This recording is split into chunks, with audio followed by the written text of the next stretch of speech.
Hi friends, ಎಲ್ರಿಗೂ ನಮಸ್ಕಾರ. ಈಗ ನೀವು ಇದೇನು ನೋಡ್ತಾ ಇದ್ದೀರಾ ಈ ವಿಡಿಯೋ, ಇದು ಬಂದು ರೆಡ್ ಟೈಲ್ ಹಾಕಿರೋದು ಟೆರೆಸ್ ಮೇಲೆ. ಏನು ಬಿಲ್ಡಿಂಗ್ ಏನು ಸುಮಾರು 10-15 ವರ್ಷ ಏನಿಲ್ಲ. ಆ್ಯಕ್ಚುಲಿ ಇದು ಡೂಪ್ಲೆಕ್ಸ್ ಹೌಸು.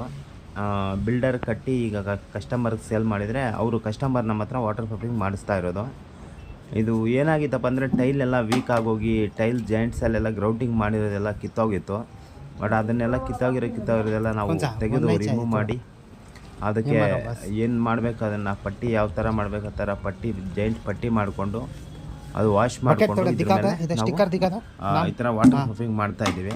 ಇನ್ನೊಂದು ವಿಚಾರ ಏನಪ್ಪ ಅಂದರೆ ನಾವು ಈ ಥರ ವಾಟರ್ ಪ್ರೂಫಿಂಗ್ ಮಾಡೋಕ್ಕಿಂತ ಫಸ್ಟು ಈ ಸೈಡ್ ವಾಲ್ ಕಾಣಿಸ್ತಾ ಇದೆಯಲ್ಲ, ಪ್ಯಾರಾಪಿಟ್ ವಾಲ್ಗೂ ಕೂಡ ನಾವು ವಾಟರ್ ಪ್ರೂಫಿಂಗು ಕಂಪಲ್ಸರಿ ಮಾಡಲೇಬೇಕು. ಯಾಕಪ್ಪ ಅಂದರೆ ಈಗ ನಾವು ಬರೀ ಟೆರೇಸಲ್ಲಿ ಮಾತ್ರ ಕೋಟಿಂಗ್ ಮಾಡಿದ್ಮೇಲೆ ಪ್ಯಾರಾಪಿಟ್ ವಾಲ್ ಇನ್ನು ಸ್ವಲ್ಪ ದಿನ ಹೋದ್ಮೇಲೆ ಕ್ರ್ಯಾಕ್ ಹೊಡೆಯುತ್ತೆ. ಕ್ರ್ಯಾಕ್ ಹೊಡೆದಾಗ ಆರಾಮಾಗಿ ಪ್ಯಾರಾಪಿಟ್ ವಾಲ್ಗೆ ನೀರು ಇಳಿಯುತ್ತೆ. ಪ್ಯಾರಾಪಿಟ್ ವಾಲ್ ಎಲ್ಲಿದೆ?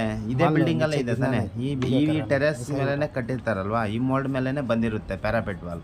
ಅವಾಗ ಏನಾಗುತ್ತಪ್ಪ ಅಂದರೆ ನೀರು ಆರಾಮಾಗಿ ಮೋಲ್ಡಲ್ಲಿ ಇಳಿಯುತ್ತೆ. ಮೋಲ್ಡಲ್ಲಿ ಯಾವ ಥರ ಇಳಿಯುತ್ತಪ್ಪ ಅಂದರೆ, ಇವಾಗ ಈ ಟೈಲ್ ಹಾಕಿದಾರಲ್ವ, ಇದಕ್ಕೆ ಮ್ಯಾಕ್ಸಿಮಮ್ 3-4 ಇಂಚುವರೆಗೂ ಮಡ್ಡಿ ಹಾಕಿರ್ತಾರೆ. ಈಗ ಸೈಡು ಪ್ಯಾರಾಪಿಟ್ ವಾಲಿಂದ ಇಳಿಯುವಂಥ ನೀರು ಡೈರೆಕ್ಟಾಗಿ ಈ ಮಡ್ಡಿ ಒಳಗಡೆ ಹೋಗುತ್ತೆ, ಆಯಿತಾ. ಮತ್ತೊಂದು ಇದು ಕೆಳಗಡೆ ಒಂದು ಬಾಲ್ಕನಿಗೆ ಎಪಾಕ್ಸಿ ಗ್ರೌಟಿಂಗು ಆಗಿದೆ, ಮಾಡಿದ್ದೀವಿ. ಇಲ್ಲಿ ಸ್ವಲ್ಪ ಗಾರ್ಡನ್ ಇದು ಗಾರ್ಡನ್. ಇಲ್ಲಿ ಏನು ಮಾಡ್ತಾರಪ್ಪ ಅಂದರೆ, ಏನೋ ಅವರು ಮಣ್ಣು ತುಂಬಿಬಿಟ್ಟು ಗಿಡ ಹಾಕ್ತೀವಿ ಅಂದರು. ಅದಕ್ಕಾಗಿ ನಾವು ಈ ಥರ ಬ್ಲ್ಯಾಕ್ ಕಲರ್ದು ಪಿ ಯು ಅಕ್ರೆಲಿಕ್ ಅಂತೇಳಿ ವಾಟರ್ ಪ್ರೂಫಿಂಗು, ಇದನ್ನು ಒಂದು 4 ಕೋಟ್ ಮಾಡಿದ್ದೀವಿ.